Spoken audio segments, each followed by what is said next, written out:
নলবাৰীত কোন মামা ওলালে? আমাৰ তাতো ইয়াত হিমন্ত মামা আছে, দিম বুলি কৈ পেলাই নিদিলে।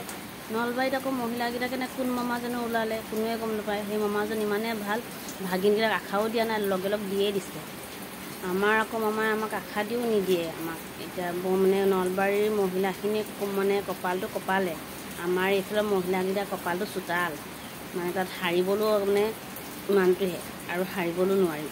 সেয়া মানে কোনোবাই মানে মামা ওলাইছে পায়, নজনাকৈ দিছে। কৈছে নহয়, এখন হাতে দান দিলে এখন হাতে গম পাব নালাগে, তেনেকুৱা হ'ব লাগে।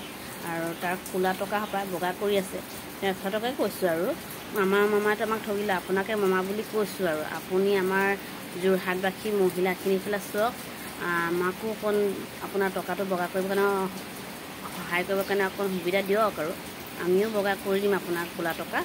এতিয়া আমাৰ মামাইতো নিদিলে, আপোনাকে মামা বুলি কৈছোঁ আৰু মামা যোনজন নলবাৰী মামা, আপুনি নলবাৰী মহিলাসকলক একাউণ্টে টকা দিছে নহয়, 10,000, 8,000, 28,000, 30,000, 50,000 আপোনাৰ খোলা টকাখিনি বগা কৰিবৰ কাৰণে। তেনেহ'লে আমাৰো একাউণ্টত দি দিয়কচোন, আমিও আপোনাৰ অকণ কামত আহোঁ, যাতে আমিও আপোনাক খোলা টকা বগা কৰি দিওঁ।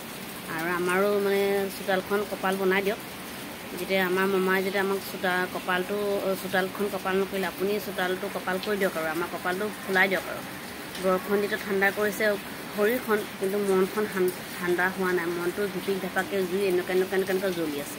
সেইকাৰণে যোন মামাই আপুনি নলবাৰীৰ মহিলাখিনিক ভাল পাই পেলাই যদি আপুনি মনে মনে দিছে, তেনে আমাকো তেনেকৈ মনে মনে দি দিয়ক। আমাৰ যোৰহাটবাসী মহিলাখিনি এতিয়া পূজা আহি আছে, কিবা এটা কৰোঁ বুলি কৈছে। আমাৰ মামাই গছ লগায়ো আমাক নিদিলে।